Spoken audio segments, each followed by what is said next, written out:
somewhat of a rare sight in the Phoenix, Arizona area. We've got rain coming in June.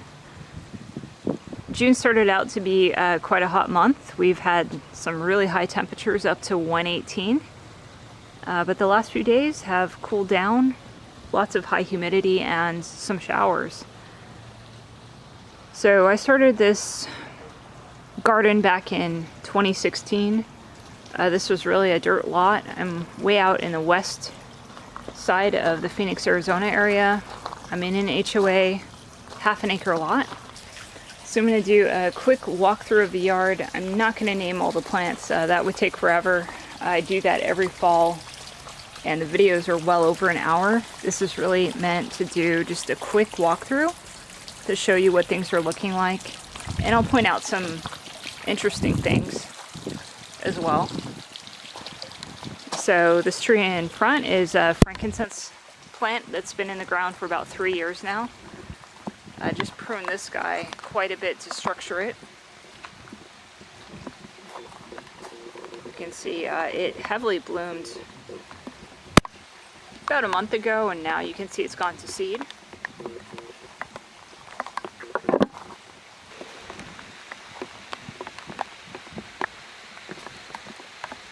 Roses are surviving.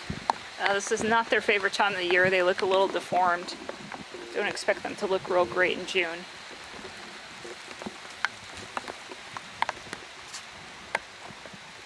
My white sapote, what I believe to be a subel, it was labeled that, has just been massive with fruit again this year. It's quite incredible how much this fruits for you once you get it established. I've got hundreds of fruits hanging here. You can see some are very close to being ready. There's others that are just getting started here. So softball to golf ball. Another cool thing this year is my black sapote. Has achieved some size. It's about 10 feet tall now, and you can see finally getting some fruit set on this.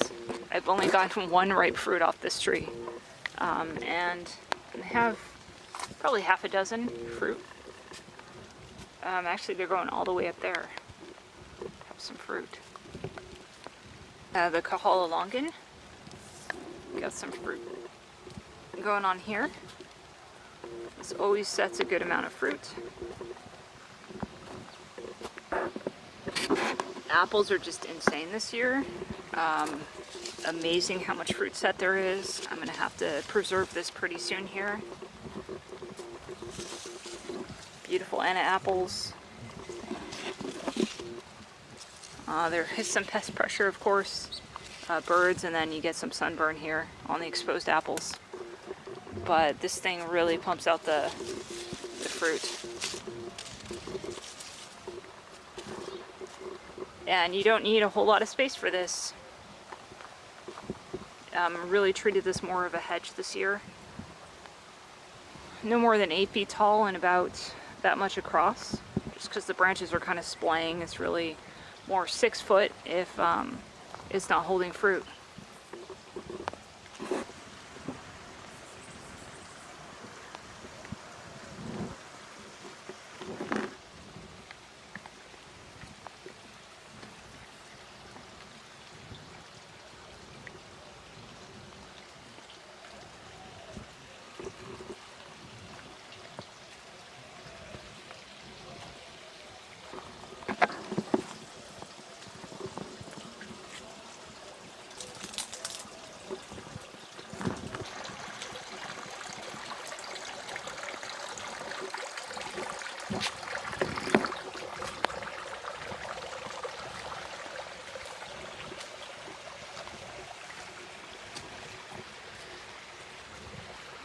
You'll notice some voids in the yard. I did do some change outs of trees. So almond tree is gone, and I've got a new fig tree in there.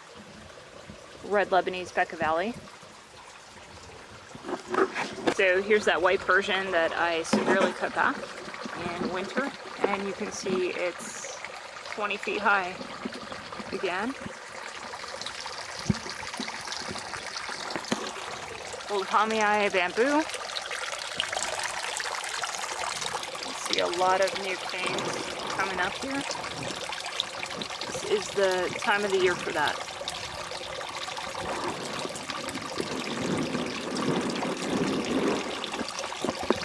Beautiful stand of bamboo.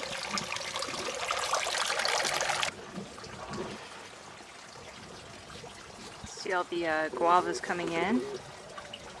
Guavas generally ripen up in the August time frame here. The trees are just coated with fruit right now.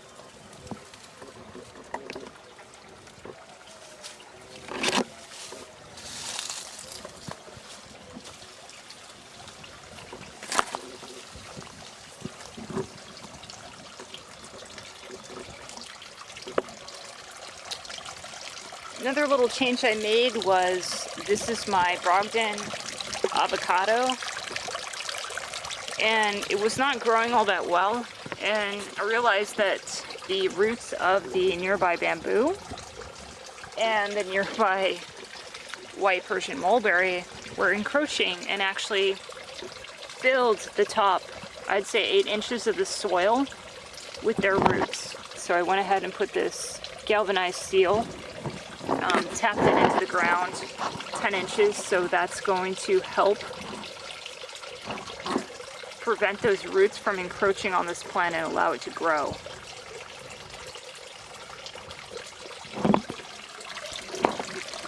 What happens if you allow those other trees to grow in and push their root system over another plant is it's going to rob the water and nutrients from that plant, and it just won't grow the way it should.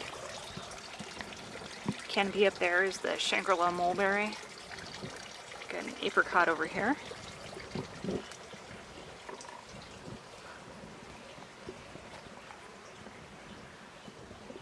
Couple new plants, you can tell.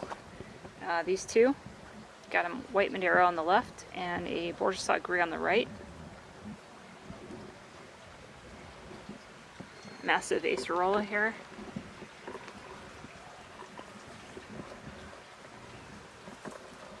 What's interesting is usually my red Malaysian guava is not in pace with my other tropical white and pink guavas, but this year it's setting fruit at the same time.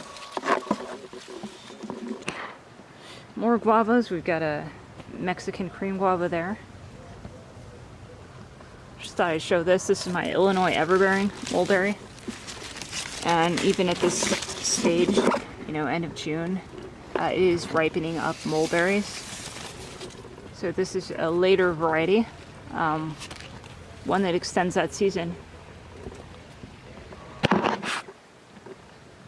Got an Asian pear here. This is actually 20th century rootstock, but I did quite a few grafts, and this Tennessee, I have to say, is a winner as far as fruiting reliably. Puts on good fruit and ripens it early. I've got some other grafts in here, and the fruit is really immature, like this Shinseki.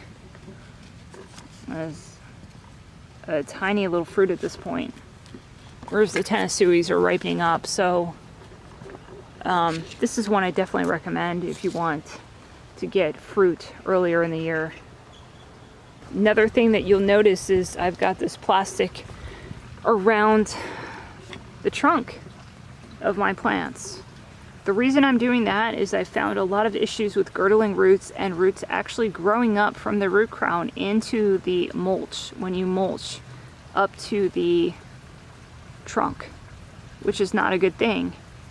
You don't want your roots to grow above the soil line, and they have a tendency to do that for oxygen when you put a bunch of mulch over the top of that. So I basically just got dig-in type style edging and just drilled a hole into either side and threaded some wire through that so I could connect the two ends and just put that around it. That allows me to basically really pile up the mulch but contain it so that it's not going on that trunk or on that root crown. I want to keep that free. Just something that I've lived and learned on.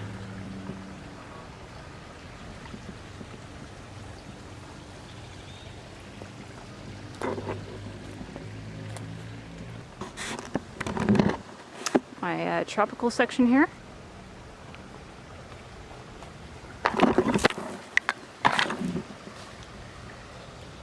Kind of cool. This is my ice cream bean, and you can see it's really flushing a lot of growth right now. This one's a little spindly, so I've got quite a bit of supports here just to stake that up.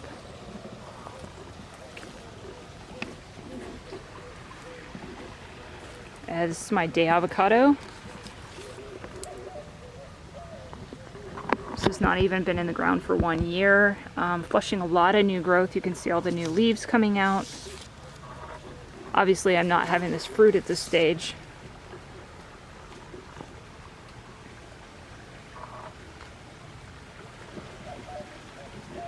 Jabba. You can see some new flushes of growth here.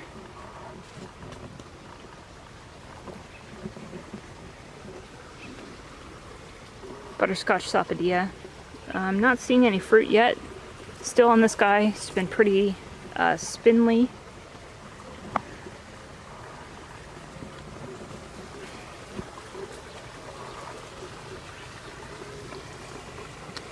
Banana has fruited.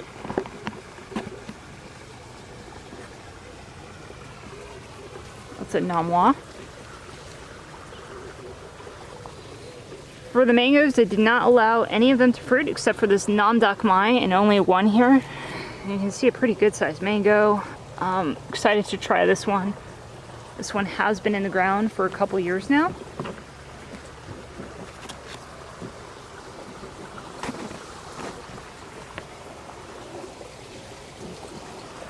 And you can just see how dense the microclimate is in here.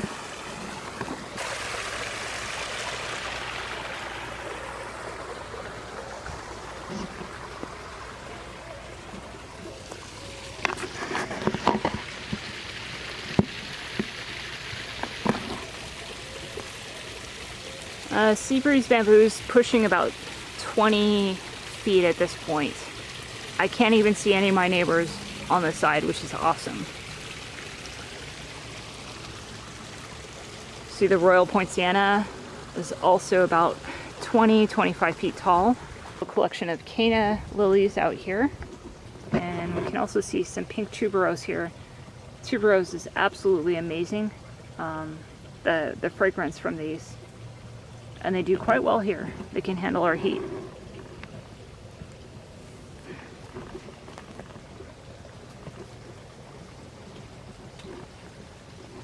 Hope you enjoyed the stroll through.